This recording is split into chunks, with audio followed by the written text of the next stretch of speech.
मछलियां कितनी गंदी होती है। जहां मछली हो वहां बदबू आती है, गंध आती है। और मछली जल में तुम थूक दो तो मछली निकल लेती है, नाक छिनक दो मछली निकल लेती है, मुर्दे को मछली खा लेती है।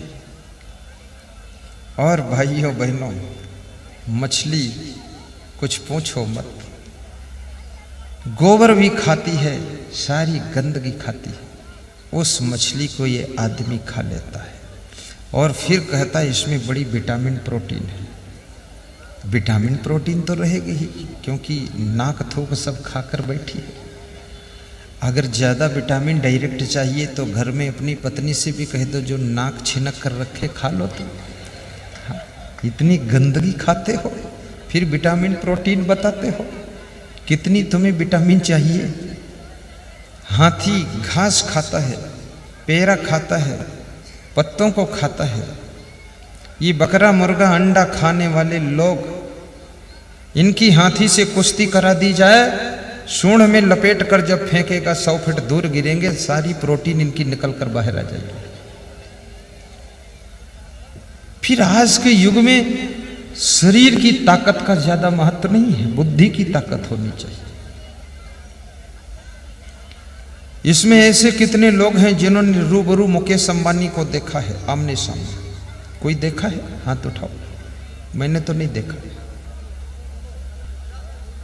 कोई नहीं। लेकिन मुकेश अंबानी का बिजनेस पूरे भारत देश में फैला हुआ है। वो कभी भी पेट्रोल पंप पर पेट्रोल भरने किसी की मोटरसाइकिल में नहीं आता है, लेकिन पेट्रोल पंप का प्रॉफिट उसकी पॉकेट में चला जाता है बॉम्बे में बैठे बैठे। ये बुद्धि से सफलता मिलती है, ये प्रोटीन विटामिन से सफलता का काम नहीं है। ये हाथी बनने से कोई फायदा थोड़े। हाथी इतना पहलवान है, उसकी पीठ पर छोटा सा आदमी बैठकर सवारी करता है, और जब कहता झुक तो झुक जाता हाथी, जब कहता बैठ तो बैठ जाता है, जब कहता उठ तो उठता है, जब कहता चल तो चलता है। आदमी हाथी को भी बस में कर लेता है। आदमी एक बुद्धिमान प्राणी है। आदमी घोड़े को बस में करता है, गधे को बस में करता, सांप को बस में करता, शेर को बस में करता। आदमी की नज़र में जो आ जाता सबको बस में कर लेता है। आदमी केवल खुद को बस में नहीं कर पाता है, इसलिए आदमी परेशान रहता है। जिस दिन खुद को बस में कर लेगा उस दिन आदमी महान बनेगा। खुद को बस में करो, खुद के ऊपर कंट्रोल। तुम्हारा मन बीड़ी पीने का हो जाए, आप मन को बस में कीजिए। ये छोटी सी बीड़ी, 1.5 इंच की बीड़ी 5.5 फीट के आदमी को बस में कर लेती है। अभी इस सभा में भी मैं देखता हूं 1-2 लोग उठते हैं बीच में। तुम सोचते हो उनका कोई आवश्यक कार्य है? कुछ नहीं कार्य है। वो बीड़ी पीने जाते हैं और पी करके फिर आ जाते 5 मिनट बाद। 1.5 इंच की बीड़ी उनको अंदर से इशारा देती है कि उठ, आड़ में चल, बैठकर पी, उसके बाद आ, फिर बैठकर सत्संग सुन। तो फिर आत्मा बोलती है इतना सत्संग सुना तो छोड़ता क्यों नहीं? इतने अच्छे महात्मा है, इतना अच्छा प्रवचन सुन रहे, बीड़ी छोड़ दो। तो बीड़ी कहती है ऐसे ऐसे बहुत महात्माओं का प्रवचन सुन लिए, बीड़ी छूटेगी नहीं।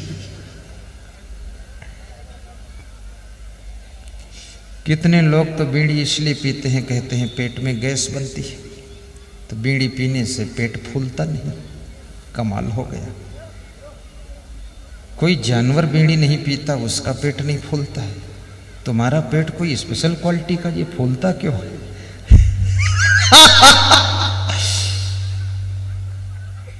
कितने लोग कहते हैं बीड़ी इसलिए पीता हूं कि बीड़ी पीने से लेटरिन साफ हो जाती है। तो बीड़ी का धुआं क्या पंप प्रेशर का काम करता है? तुम्हारी लेटरिन को ढकेल कर निकालता है।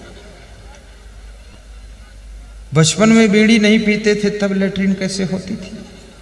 ये बीच में लेटरिन तुम्हारी रुक गई, बीड़ी की धुआं से निकलेगी। क्या लोग अजीब आदमी।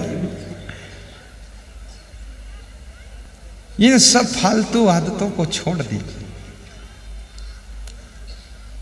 और फिर बीड़ी पर ही लोग नहीं रुकते हैं। तो बीड़ी बहुत सामान्य लोग पीते हैं, सिगरेट, और सिगरेट में भी फिल्टर सिगरेट, धुआं भी पियो तो छान कर पियो। दारू पीते हैं वो नहीं छानते, दूध पिएंगे छान करो, दारू पिएंगे बिना देखे। और फिर मजे की बात, एक एक सिगरेट की कीमत 1000 रुपये है। ये जो बहुत बड़े बड़े धनवान लोग होते हैं ना, इनके लड़के जब बिगड़ते हैं 1000 की सिगरेट एक पीते हैं। ऐसी ऐसी 10-20 सिगरेट रोज पीते हैं। 20,000 की मतलब 1,00,000-2 लाख रुपया रोज बर्बाद करते हैं। और उनके बाप ने बहुत पाप कर कर के पैसा इकट्ठा किया है।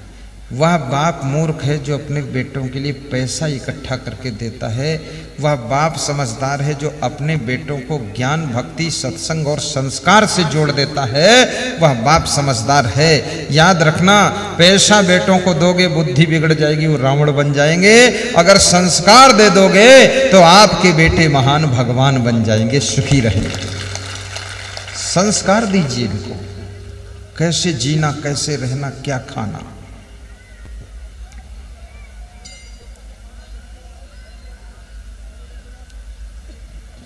साहिब बंदगी बोलो, कहो साहिब बंदगी। शुद्ध शाकाहारी जीवन जीना, ऐसा वैसा खान पान मत करना, फल खा लेना, थोड़ा दूध पी लेना शाम को, एक मूली सुबह खा लेना चबा चबा कर नमक के साथ, 1-2 गाजर, 1-2 टमाटर, 1 खीरा, ये छोटा छोटा काट लीजिए और छोटा छोटा काट करके नमक डालकर, हरी मिर्च काट कर डालकर, थोड़ी चुकंदर, थोड़ी सलजम, उसके बाद चबा चबा कर खाइए। सुबह का नाश्ता यही लीजिए, शरीर के 90% रोग निकलकर बाहर हो जाएंगे। और निरोग रहना चाहते हो तो तुम चाहते हो कि मेरा भोजन हजम हो जाए सही, सारे रोग पेट से पैदा होते। आपने घोड़े को देखा होगा, घोड़ा जब खाता है और खाते खाते बीच में क्या करता है, ही करता है ही। तो तुम सोचते ही क्यों करता है, वो ही हंसता है। और जब घोड़ा हंस देता, हिनहिनाता है, तो जो खाता है ना वो हजम, फिर वो घोड़ा तुमको हंसता है, तुम्हारी तरफ कहता है फुर। आदमी को हंसता है और कहता फुर, यानी जो मैं खाया था वो सब फुर हो गया और लाइए। आदमी को भी सिखाता तू भी हंस, लेकिन आदमी ऐसा गया फंस, माया में गया धस, कैसे पाए हंस, तो आदमी नहीं हंस पाता है। आदमी मौन साध के बैठा रहता है। अकारण हंसा करो, खेत में काम करने जाया करो तो मेड़ पर बैठकर पति पत्नी पहले हंस लिया करो। खेत में फसल कम आए चाहे ज़्यादा आए, हंस लो ताली बजाकर। चिड़ियाँ भूखी नहीं मरती है, तुम भी भूखे नहीं मरोगे। हंस करके जियो, हंस करके खाओ, हंस कर खेत में काम करो, हंस करके दुकान खेलो, हंस करके प्रवचन सुनो, हंस करके प्रवचन सुनाओ। हंसते रहो ये जिंदगी बेकार ना हो जाए, हंसते रहो ये जिंदगी बेकार ना हो जाए।